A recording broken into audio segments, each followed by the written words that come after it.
Subscribe करें हमारे YouTube channel को और बेल आइकन को प्रेस करें हमारे लेटेस्ट वीडियोस को देखने के लिए।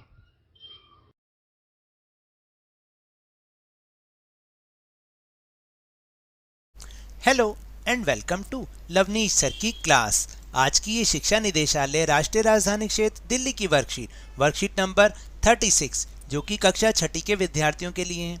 यह ली गई है गणित विषय से और इसमें हम पुनरावृत्ति करेंगे टॉपिक सन्निकटन की। अब ये सन्निकटन थोड़ा सा तो मुश्किल शब्द है, जैसा कि जब हमने वर्कशीट में किया था। इसका मतलब है अंदाज़ा लगाना, यानी एस्टिमेट लगाना।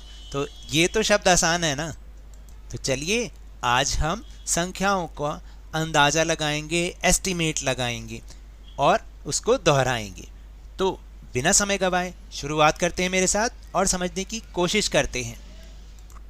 आओ दोहराएं।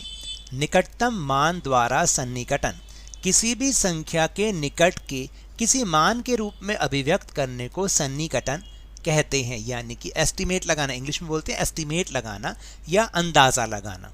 तो देखें इस टेबल की सहायता से ये हमें बहुत अच्छे से समझ में आने वाला है। आप दोबारा से इसको रिवाइज कर रहे हैं तो बहुत ध्यान से समझिएगा। निकटतम स्थान यानी हमें किसका निकटतम स्थान देखना है, मतलब कौन से स्थान तक देखना है। निकटतम प्रारूप और उसका उदाहरण, जैसे इकाई स्थान निकटतम यानी 10वें तक आकलन, यानी जब हम 10 में किसी संख्या को 10 में एस्टिमेट लगाते हैं, उसका सन्निकटन करते हैं, तो वो संख्या क्या बन सकती है, क्या बन जाती है। तो देखिए जब हम 10वें तक आकलन करते हैं, निकटतम 10वें तक आकलन करते हैं, तो यदि इकाई स्थानों की संख्या 5 से कम है तो इसे 0 पर ले आते हैं, अन्यथा 10 पर इसको कर दिया जाता है। अब इसको उदाहरणों की सहायता से समझो। जैसे 72 का दहाई का सन्निकट मान होगा कितना, 70। तो जब हमें 10वें तक आकलन निकटतम 10वें तक आकलन करना है तो हम इकाई का अंक देखेंगे। कौन सा अंक देखेंगे, इकाई का अंक आप देखे करो, ये होता है इकाई का अंक। अगर ये 5 से कम है तब तो उससे पहले पर चला जाएगा, यानी वो 0 पर हम उसको कर देंगे। नहीं तो उसको आगे अगर 5 से ज़्यादा है तो 10 पर ले आएंगे, यानी 72 का दहाई का सन्निकट मान 70 होगा। और अगर मैं यहाँ पर बोलूँ कि यहाँ पर 75 होता या 76 होता तो वो 80 में चला जाता। थोड़ा सा इस बात को समझिएगा। फिर जैसे ये है कि 127 का दहाई तक सन्निकट मान कितना होगा, तो फिर वही इकाई वाला अंक आप देखो 7 है, 5 से ज़्यादा है ना, तो हम इसको 130 पर ले जाएंगे। अगर ये 5 से कम होता तो हम कहाँ पर ले जाते, बताइए हम कहाँ पर ले जाते। अगर 125 होता तो भी 130, लेकिन अगर 124 होता ना तो हम 120 पर ले जाते, याद रखिएगा। फिर है 15,275 का दहाई तक सन्निकट मान, यानी जब हम 10वें तक, यानी अगले 10 में जब हम किसी को निकटतम उसका आकलन करते हैं तब की बात मैं कर रहा हूँ। तो हमने देखना क्या है, इकाई का अंक। यहाँ पर कितना है इकाई का अंक, 5। तो 75 है ना, तो हम इसको 80 पर ले जाएंगे, यानी 15,275 का बन जाएगा 15,280, और इसको हम अंदाज़ा कहते हैं या सन्निकटन कहते हैं। फिर दहाई स्थान को देखना है जब अगर हमें अगले 100 में उसका आकलन करना है, निकटतम सैकड़े में आकलन करना है। थोड़ा सा ध्यान रखिएगा कि अगर 10वें तक आकलन करना है तो हम इकाई को देखते हैं, अगर सैकड़े तक आकलन करना है तो हम दहाई के अंक देखते हैं। तो यदि दहाई के स्थान पर संख्या 49 से कम है तो इसे 0 पर लेकर आएंगे, अन्यथा इसे अगले 100 पर ले जाएंगे। थोड़ा सा दिमाग लगाइएगा। अब जैसे 510 है तो 510 में अब हमें 0 नहीं देखना, हमने देखना है 10। तो ये 49 से कम है ना, तो इसलिए सैकड़े तक इसका सन्निकट मान 500 कहलाएगा। अगर ये 550 होता तो हम इसको 600 पर ले जाते। फिर 6,863 का सैकड़े तक सन्निकट मान, तो इसमें फिर हमें 2 अंक देखने हैं। ये कितना लिखा है, 63। ये कितना 49 से ज़्यादा है तो हम अगले वाले 100 पर ले जाएंगे। तो 6,863 को हम 6,900 बना देंगे।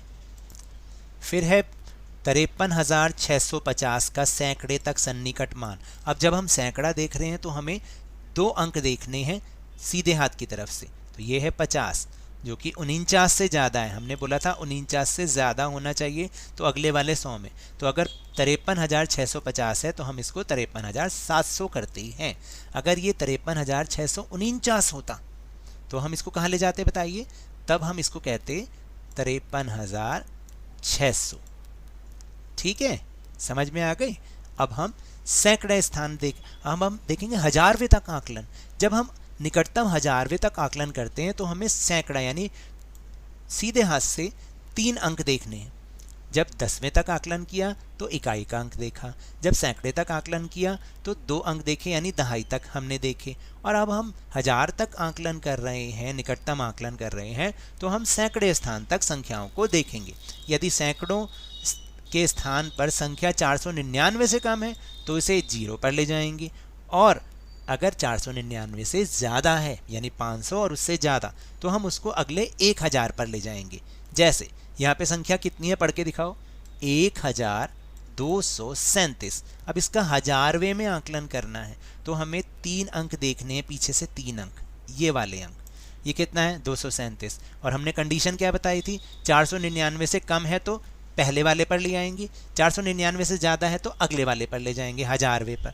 तो 1237 का हजारवे तक सन्निकट मान क्या हो जाएगा? क्योंकि कम है तो हम 1000 पे ही ले आएंगे।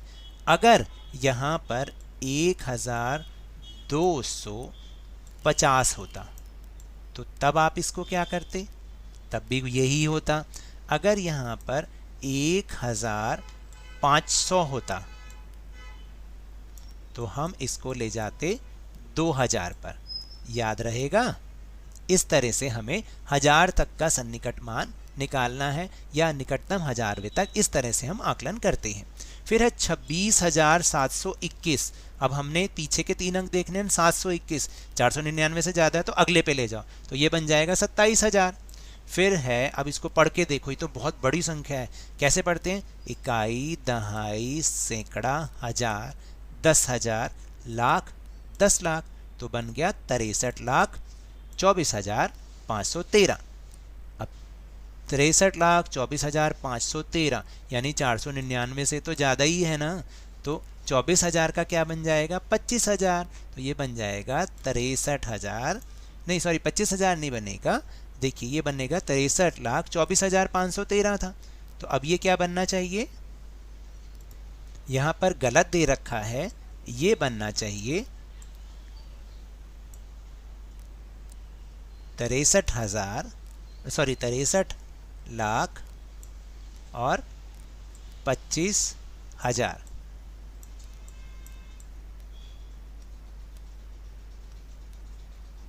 ठीक है, इस तरह से हम इसको करेंगे। तो बेटा यहाँ गलत दिया हुआ था, इसको आपने सही उत्तर ये लिखना है।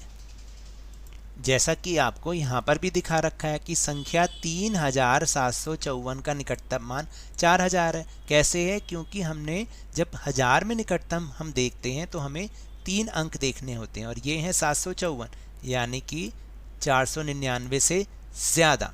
तो जब 499 से ज़्यादा है तो हम अगले 1000 पर ले जाते हैं ना, बताया था आपको। तो 3,754 का बन जाएगा 4,000, जैसे कि हमें इस पर भी दिखा रखा है, क्योंकि ये आधे से ज़्यादा है इसलिए। तो चलो अब अभ्यास का समय है, अपनी अपनी मैथ्स की नोटबुक निकाल लो। आओ करें। देखिए अब है, संख्याएं दे रखी हैं पहले 67,892। इसको हमें दहाई तक करना है, तो दहाई के लिए क्या करते हैं? 1 अंक देखना है, ये वाला अंक। ये 5 से कम है तो कितना हो जाएगा? 890। 67,890, क्योंकि हम दहाई के लिए इकाई का अंक देखते हैं, अगर दहाई तक हमें अनुमानित करना है। फिर है 24,578। अब इसको हमें फिर दोबारा दहाई से करना है, तो ये वाला अंक देखना है, 8 है, 5 से ज़्यादा है तो 78 का बन जाएगा 80, और बाकी संख्या वही रहेगी, तो 24,580। फिर है 76,521। इसको हमने करना है सैकड़े के लिए अनुमानित करना है, तो सैकड़े के लिए हमें कौन से 2 अंक देखने पड़ते हैं? ये वाले 2 अंक। ये है 21, तो हमने बताया था अगर 49 से कम है तो पीछे की तरफ जाएगा, 49 से ज़्यादा है तो आगे की तरफ अगले सैकड़े पर जाएगा। तो इसलिए ये 76,521 बन जाएगा 76,500, इसका मान ये हो जाएगा। फिर है 87,847। इसको भी हमने सैकड़ा तक ही करना है अनुमानित, तो इसके लिए फिर दोबारा हमें 2 अंक यानी देखने हैं, दहाई तक अंक देखने हैं। तो ये 47 है, 49 से कम है, तो 847 का क्या बन जाएगा 800, इसलिए बन गया 87,800। फिर अब हमें अगला जो संख्या है, हमारी अगली संख्या वो है 86,572। इसको 1000 के लिए अनुमानित करना और उसका मान, निकटतम मान ढूंढना है। अब 1000 के लिए हमें 3 अंक देखने पड़ते हैं, 572, 499 से ज़्यादा है ना, तो 6000 का क्या बन जाएगा 7000 और पूरा बन जाएगा 87,000। 86,572 बन जाएगा 87,000, यानी उसका मान इतना होगा, अनुमानित मान। फिर है 85,847। अब फिर दोबारा देखो 847 है, क्योंकि ये 499 से तो ज़्यादा है, इसलिए ये अगले 1000 में चला जाएगा और ये बन जाएगा 86,000।